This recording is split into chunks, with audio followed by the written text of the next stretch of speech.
예, 전번 시간에 사무엘 박사의 전체적인 뭡니까 사회적인 배경이랄지요 일대기에 이어서 이번에는 사무엘 존슨 박사가 이루겠던 가장 위대한 업적인 그의 Great Dictionary에 대해서 이야기를 나눌까 합니다. 이 사무엘 존슨 박사와 거의 뭡니까 오랫동안 같이 동행하면서 사무엘 존슨 박사의 뭡니까 그 일대기 비슷하게 그 자서전을 남긴 사람이 있습니다. 오토바이오그래피요. 보스웰인데요. 이 보스웰은 그 존슨 박사 언제 어디를 갔으며 누구를 만났으며 어떤 이야기를 나누었으며 그러면서 자기 견해를 이렇게 있는데요. 이 영문학서에 보게 되면은 이 존슨 박사는 보스웰 같은 그런 뭡니까 친구가 있었고 낭만주의 대가인 워스워스 같은 경우는 뭡니까 워스워스의 일대기에 비슷하게 그 워스워스가 어디서 시상을 얻었으며 누구를 만났으며 오늘 어디를 갔으며 이러한 것을 정리해 놓은 그러니까 동생이 있습니다. 도로시인데요. 도로시 여동생이 결혼도 않고 평생 오빠를 따라다니면서 그와 같은 워스워스의 시상이랄지 방문한 곳이랄지 이런 걸 또 두고 있죠. 그리고 이제 홈즈, 여러분이 다 아시는 홈즈 친구 와트슨 있었습니까?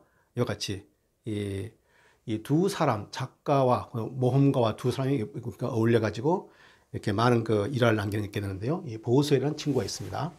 이 사무엘 존슨 박사는 이 상당히 그 언어에 대해서 관심을 많이 가진 사람인데요. 언어에 관심을 많이 가는데 사실 이러한 그 언어에 관심을 갖게 된 것이 아버지의 고서방을 통해서 그곳에 있던 희귀한 장서들, 그리크, 라틴, 아주 인생의 깊이가 있는 책들이랄지 역사서랄지 비극, 희극이랄지 많은 그 철학적 서적 같은 것을 읽었던 것이죠. 그러면서 이 고전어에 엄청난 관심을 가졌겠죠. 자연적으로 습득이 됐겠죠. 그런 것들이요. 그래서 평소에 언어에 대해서 관심이 많았고요. 특히 이 존슨 박사는 언어가 한 나라의 언어가 없어지는 것, 사라지는 것, 그리고 고가 사라지는 것에 대해서 굉장히 슬퍼했습니다. 애통했고요. 왜 그런 거 아니? 국가라는 것은 언어란 것은 국가의 혈통이다.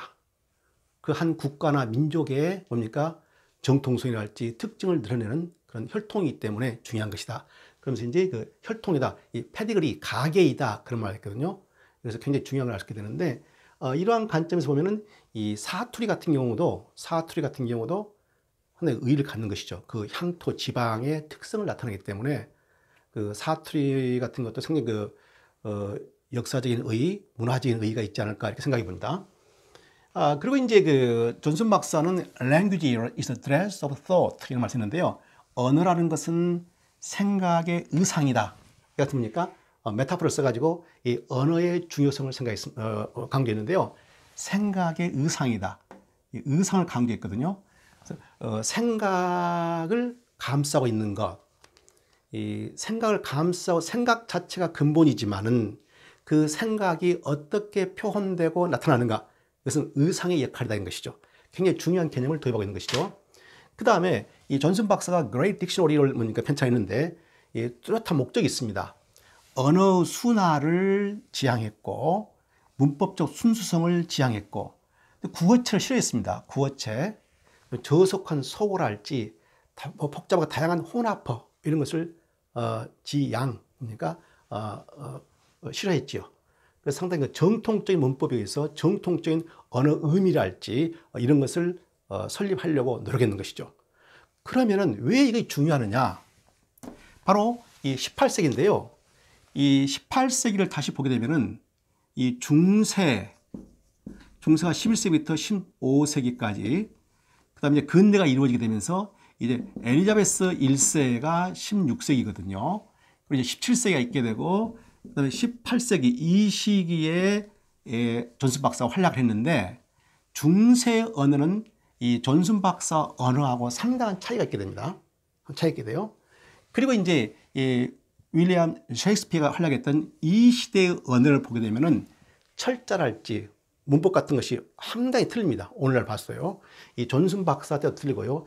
이때만 하더라도 이 16세기만 하더라도 동시대의 작가들에 따라서 의미가 틀리고 철자가 틀립니다. 윌리엄 셰익스피어 쓴 문법이랄지 의미랄지 이런 것들이요. 다른 작가들하고 차이가 굉장히 많이 납니다. 이걸 봤을 때 언어가 아직 통일되지 않았다는 것을 알 수 있는 것이죠.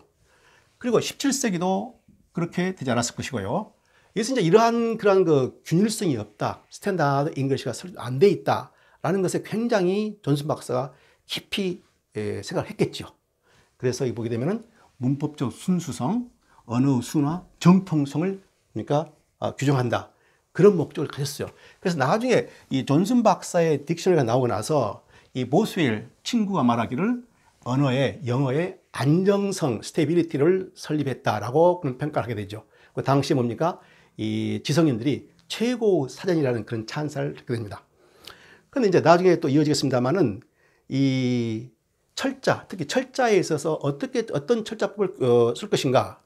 예를 들면 중세만 하더라도 이 fellow 있지 않습니까? fellow. 이 fellow가 5, 6개의 철자가 틀립니다. FLOW, FL 뭡니까? 철자 5, 6개 다 나오게 돼요. 근데 이것이 fellow로 정착되기까지는 시간이 흐르게 된 것이죠. 그게 이제 문인들의 글이랄지 성경의 글이랄지 이런 것들이 이제 뭡니까? 일반인한테 영향을 줘가지고 철자가 정립이 되는데 바로 이 존슨 박사에 와가지고 18세기에 와가지고 철자법이랄지 문법적 균일성이랄지 발음이랄지 의미가 어느 정도로 틀이 잡혀지게 됩니다.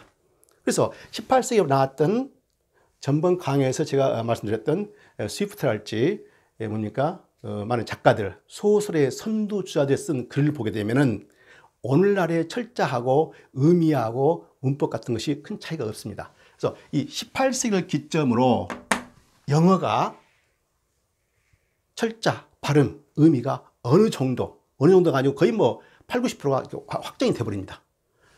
굉장히 중요한 시기인 것이죠. 그러한 시기에 바로 그레이트 딕셔너리가 나오게 된 것입니다. 그런데요, 이제 그 존슨 박사는 자기가 집필을 했습니다만 이 사전에 대해서 그 100% 정확하다 그렇게 생각하지 않습니다. 사전을 집필하고 나서 많은 것이 빠져버렸고 또 많은 것을 서로 넣었다 했기 때문에 스스로 인지하고 있습니다. 완벽하지 못하다는 것을요. 그래서 이제 사전에 대해서 이 중요한 말이 있게 되는데요. 보게 되면은 dictionaries are like watches. 시계하고 비유한 겁니다. 사전이라는 것은 시계와 같은 것이다. The worst is better than none. 최악의 사전일지라도 없는 것보다는 낫고 시계가 시간이 안 맞더라도 최악의 시계를 할지라도 없는 것보다는 낫다 않습니까? 그래서 시계의 정확성과 비교가 있는 겁니다. 딕셔너리를. And the best cannot be expected to go quite true. 최고 사전이라 할지라도 최고 시계를 할지라도 최고 사전이라 할지라도 to go quite true. 아주 정확하게 기대될 수는 없는 것이다. 사전을 시계하고 비유해가지고 이같이 사전에 뭡니까? 장단점을 말하고 있는 것이죠. 이러한 것을 보게 되면 이 존슨 박사 같은 현상을 규명하는 것은 정의하는 것 이런 것에서 아주 위트가 있으면서 정확성을 기하고 있는 것이죠. 자, 그리고 이 사전 편찬업자 렉시코그래퍼 사전 편찬업자에 대해서 자기가 뭡니까? 사전 편찬업자였거든요. 근데 이 평가를 보게 되면 정의를 보게 되면 definition, a writer of dictionaries, harmless drudge. 이 말이 중요한데요. drudge. 자, 사전 편찬자는 사전을 뭡니까? 작성하는 자이고 사전을 뭡니까? 집필한 자인데 그는 해롭지 않은 이 drudge라는 것은 이 어떤 일에 깊숙이 몰두해 가지고 파고 들어가는 거, 심취해 가지고 깊이 파고 들어가는 거. 마치 뭡니까? 그 벌꿀이 뭡니까? 그 꽃에 그 뭡니까? 그 허니를 따라 가지고 깊이 파고 들어 가지고 파먹듯이 그럴 때 많이 들어줍니다. 맹목적으로 깊이 파고 들어가는 거. 그런데 harmless, 해롭지 않은 일에 몰두하는 자 이렇게 한 것이죠. 자기가 뭡니까? 이 사전 편찬자이면서 이와 같이 약간 냉소적인 것을 품고 있는 것이죠. 보통 자기 일에 대해서 이와 같이 보십시오. 뭐 문법을 순화하고 엄청난 뭡니까? 이 사전 편찬에서 자긍심을 갖게 되고 뭐 가치를 갖게 된 사람인데 아주 고상하게 표현할 수 있을 것 같은데 그렇지 않고 해는 끼치지 않지만은 어떤 일에 몰두해 가지고 파고 들어가는 사람 이렇게 평가하고 있는 것입니다. 그런데 이 존슨 박사의 사전이 1755년에 나오게 되는데요. 여기 보시면은 이 서양사에서 중요한 사전의 출판입니다. 이 서양에서 벌써 BC 5세기에 사전이 나왔습니다. 이것은 사전이라기보다는 호모의 작품에 있는 어려운 호모뿐만이 아니고 그 당시에 있는 그리스 중에서 어려운 단어들을 모아가지고 리스트, 이거 뭡니까? 어떤 목록을 만든 거예요. 이게 바로 BC 5세기에 나오게 됩니다. 서양에서 나오게 된 거거든요. 그 다음에 AD 7세기, 700년에 가지고 라틴어, 굉장히 보니까 라틴어가 이제 세계어가 국제어, 세우 유럽에서 국제어가 되다 하다 보니까 이 라틴어가 많이 사용하게 되는데, 라틴어에 대해서 해설, 주석을 다 하는 건데요. 그걸 또 모아가지고 리스트를 만든 겁니다. 약간 그 오늘날 말하는 사전과는 약간 차이가 있게 된 것이죠. 어려운 단어 목록을 만들었다. 그러면서 주석을 좀 달았다. 그런 정도입니다. 그 다음에 이 영국에서 최초로 생각된 사전입니다. 영국에서요. 이 바로 로버트 코드리하고 아들이, 그의 아들이 뭡니까? 공유한 건데요. 이 사전을 편찬했는데요. 이 사전의 타이틀, 사전의 이름이 어느 정도로 긴고하니요. 너무 길어서 안 썼는데, systematic list, 그 다음에 a table alphabetical containing and teaching the true writing and understanding of hard usual English words. 굉장히 긴 뭡니까? 사전을 편찬이 됩니다. 그래서 아주 체계적인 그런 사전 편찬은 아니었고, 좌우지간 나름대로 단어를 정리해가지고 의미를 분류하려고 하는 그런 뭡니까? 초기 단계의 사전으로 간주됩니다. 굉장히 중요한 뭡니까? 업적이 된 것이죠. 자, 그러다가 이 사무엘 존슨 박사 바로 이전에 1721년에 나단 베일리에 의해서 Universal Etymological Dictionary, 이 어원 사전이 나오게 됩니다. 어원 사전이 나오는데요. 여기에 6만 개에 대해서 어원을 가지고 분석해 가지고 뭡니까? 사전이 나오게 됩니다. 그리고 1755년에 존슨 박사의 Great Dictionary가 나오게 되는데, 이는 약 4만 단어입니다. 4만 단어. 사실 이 나단 베일리가 2만 단어도 많은 것이죠. 그런데 중요한 것은요, 단어 수에 있어서는 베일리의 사전이 더 많습니다만은, 이 존슨 박사의 사전은 다양한 의미들을 품고 있습니다. 다양한 의미들. 이게 이제 계속 이어진 강의에서는 강조가 됐겠는데요. 이 어원 사전에는 의미가, 한 단어에 대한 의미가 별로 많이 나오지 않습니다. 근데 존슨 박사는 엄청난 이전에 나온 책들을 참조해가지고 엄청난 11만 6천 개에 달하는 예문을 예시해가지고 예문을 들어가지고 의미를 규정하고 있습니다. 그게 바로 존슨 박사의 위대한 업적이 되는 것이죠. 그리고 1828년 뭡니까? 노아의 웹스터스 아메리칸 딕셔너리가 미국에서 나오게 된 거고요. 오늘은 OED, 옥스퍼드 잉글리시 딕셔너리라고 하는데요. 이 OED는 제가 따로 나중에 강의에서 말씀드릴까 합니다. 존슨 박사가 이제 사전 편찬을 이제 염두에 두고 편찬하게 되는데요.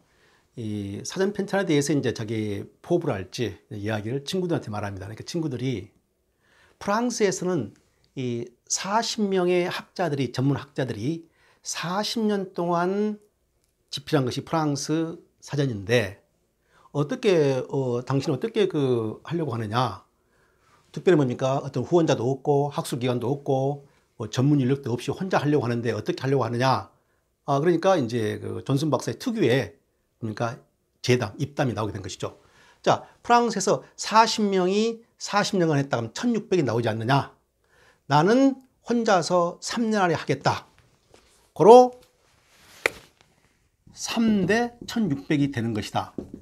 프랑스하고 영국. 일당 100이 아니고 3과 1600대의 대결이 되는 것이다. 이와 같이 굉장히 뭡니까? 허풍 플러스, 자긍심 플러스, 어떤 명예욕 플러스가 굉장히 차있던 것을 알 수 있게 된 것이죠. 이렇게 되는데요. 실상 처음에는 3년을 예상했는데 사실 7년이 걸리게 됩니다. 7년이 걸리게 되고, 혼자 하는 것은 이제 전문가로 혼자 했습니다만은 그 밑에 6명의 보조원들이 있었습니다. 6명의 보조원. 사실 7명의 이제 뭡니까? 조그만 학술 집단이 형성이 돼가지고 하게 된 것이죠. 어떻게 저수했는가 하니요. 먼저 이 18세기 이전 이 동시대의 작가들을 제외하고 존슨 박사 이전에 주로 이제 엘리자베스 시대 때 그쪽 사람 작가들을 중심으로 수많은 책에서 고서 장서에서 뭡니까? 그 예문을 땁니다. 예문을 이렇게 쭉 줄을 쳐요. 먼저 책 읽게 되면 그 책에다가 중요한 문구, 의미를 추출할 수 있는 그런 문구가 있다면은 이렇게 밑줄을 긋습니다. 그래가지고 수천 권의 책을 이렇게 막 넘기는 거죠. 그러면 이 보조원들이 이 리스트를 따로, 그러니까 다른 종이에다가 이 존슨 박사가 밑줄 친 그 예문을 리스트를 쫙 정리를 합니다. 그럼 존슨 박사가 다시 그 예문을 보면서 이제 그 예문에 있는 단어의 목표라는 그 단어의 뭡니까? definition, 의미,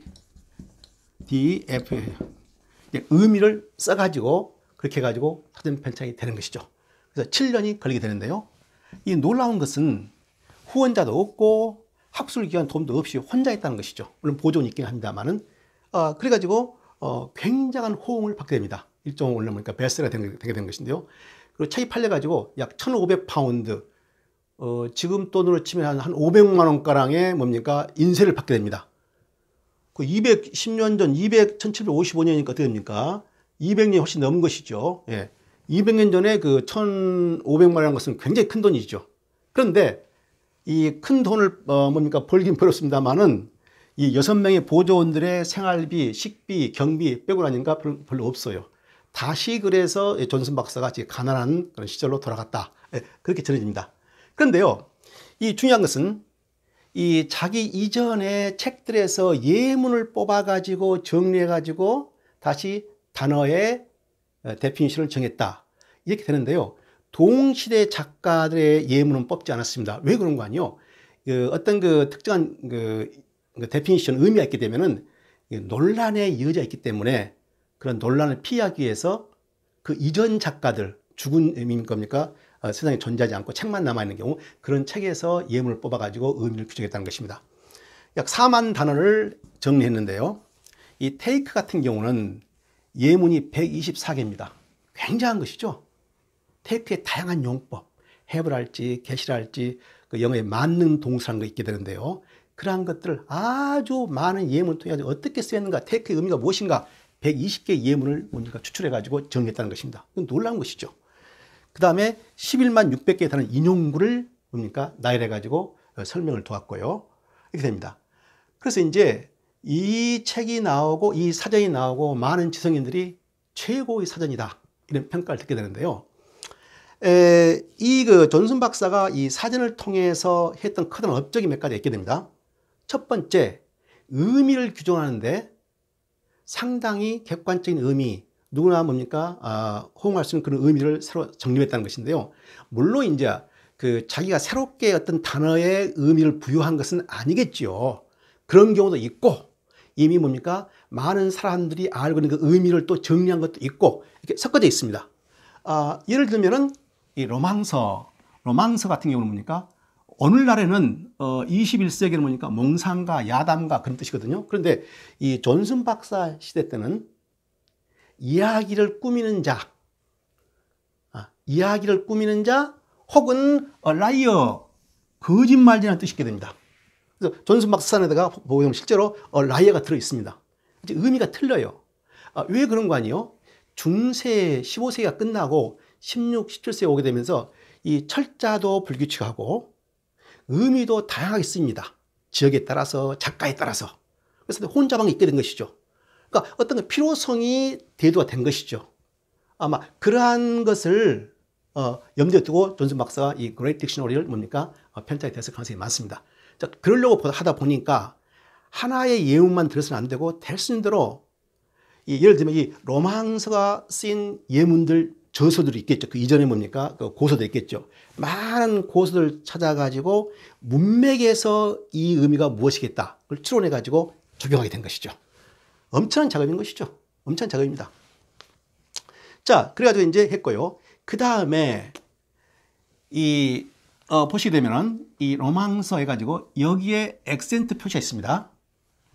원래 이제 그 강세 음절이니까 오늘날은 이 모음에다가 액센트를 넣는데 이 모음이 들어있는 음절 끝에다가 콘소넌트 끝에다가 이 액센트를 넣습니다. 그래서 이제 발음이 우리가 로망서 이렇게 되겠죠. 그런데 이것도 마찬가지입니다. 그 당시 발음이 균일하지 않습니다. 어떤 사람은 로망스 할 수 있고, 로망서 할 수도 있고, 아니, 혼돈스러웠어요. 그런데 이 존슨 박사가 딕션을 자기의 사전 속에다가 모든 단어에다가 액센트가 있는 것을 이와 같이 표시를 합니다. 이것이 어떤 효과가 있느냐? 발음의 표준화가 이루어지게 된 것이죠. 그래서 엄청난 업적을 하게 된 것입니다. 여기도 보게 되면 사실 리터레처를 하게 되면 여기가 있게 되죠. 여기 해가지고 이렇게 다 보면은 표시가 돼 있어요. 자, 그리고 이제 얘가 뭡니까? 이 의미 데피니션에 대해서 어느 정도 뭡니까? 자기가 규정을 세우게 되고, 얘가 뭡니까? 철자법. 철자법도 이제 철자도 그 존슨 박사 시대만 하더라도 약간의 뭡니까? 약간 베리에이션 있게 된 거거든요. 그런데 자기의 사전을 통해서 하나로 규율해 놓기 때문에 이제 존슨 박사의 사전을 보는 사람들은 이 철자의 뭡니까? 균일성을 습득하게 되는 것이죠. 예. 그리고 이제 문법에 있어서도 상당히 뭡니까? 자기가 문법을 또 별도로 만들어 가지고 문법 서역도 문법적인 거 표준 문법도 설정했고요. 굉장히 여러 가지 의뢰서 의미와 발음과 철자에 있어서 어느 하나 뭔가 규정, 틀을 형성했다라는 그런 평가를 받게 된 것이죠. 자, 그런데요, 이제 그 존슨 박사 태어난 곳이 바로 리치필드입니다. 리치필드. 이 버밍엄 바로 있게 되는데 영국의 중부입니다. 중부에 태어났는데요. 그 중부에서 살짝 밑으로 내려가게 되면은 웨일즈로 살짝 들어가게 되면은 웨일즈가 헤이온 와이라는 곳이 있습니다. 웨일즈 아시죠? 예. 그 웨일즈에서 접경에서 좀 들어가게 되면은 헤이온 와이라는 고서 마을이 있게 됩니다. 지금도 고서 마을이 있게 되는데요. 제가 그 고서 마을을 여러 번 갔어요. 가가지고 이제 혹시나 어떤 보물을 건지지 않을까. 바로 여기서 뭡니까 막스의 다스 카피탈리즘이 원본이 나온다거나 햄릿이 나올 수 있고 원본이 많이 나올 수 있고 말이죠. 그런 그 보물 행진을 할 수가 있습니다. 그래서 이제 저도 그런 기대를 가지고 여기를 갔지요. 가가지고 이 책을 한 걸 구입했는데요. 이게 바로 그 존슨 박사의 사전입니다. 이것은 이제 1755년도 판이 아니고 제가 가지고 있는 이 존슨 박사의 사전은 이 1803년이고 축약본입니다. 축약본인데요. 우선 크기를 봐보십시오. 제 손이고요. 약 8cm, 11cm입니다. 굉장히 작은 책이에요. 사람 손과 비교했을 때 이렇게 적습니다. 그 당시에 출판 인쇄술의 어떤 기술을 볼 수 있는 것이죠. 그리고 이게 지금 210년이 지났는데 이 바인딩, 책 바인딩이 아주 견고하게 되어 있습니다. 아주 견고하게 되어 있고요. 아직도 스트롱합니다. 네. 종이는 이제 낡아가지고 굉장히 낡았습니다만은 아직도 볼 수가 있습니다. 글씨를 보게 되면요. 얼마나 작은지 좀 볼 수 있겠죠. 그죠? 네. 이 손바닥만한 책에다가 보십시오. 이 손바닥만한 책에다가 이와 같이 적은 깨알 같은 글씨를 넣어가지고 핸디하게 일반 사람들이 들고 다니면서 참조할 수 있도록 나온 것이죠. 이게 바로 1803입니다. 그러니까 존슨 박사가 1784년 죽었기 때문에 불과 한 십몇 년 후에 나온 것이죠. 예. 준비는 몇 년 전부터 했기 때문에 상당히 이 아주 존슨 박사 실제 살아있을 때하고 근접해 있는 그런 계약을 맺을 것이고요. 그때 나온 것입니다. 그래서 이제 제가 이것을 구입해 가지고 실제로 몇 가지 단어를 찾아봤습니다. 단어를 찾아봤더니 아주 재밌는 걸 제가 발견했습니다. 이 게이, 오늘날 게이 하게 되면 동성애지 않습니까? 근데 거기는 동성이라는 표현이 없어요. airy, merry, fine, 좋고 즐거운 그런 뜻이거든요. 동성애라는 것은 호모섹슈얼 그런 것이 없단 말이죠.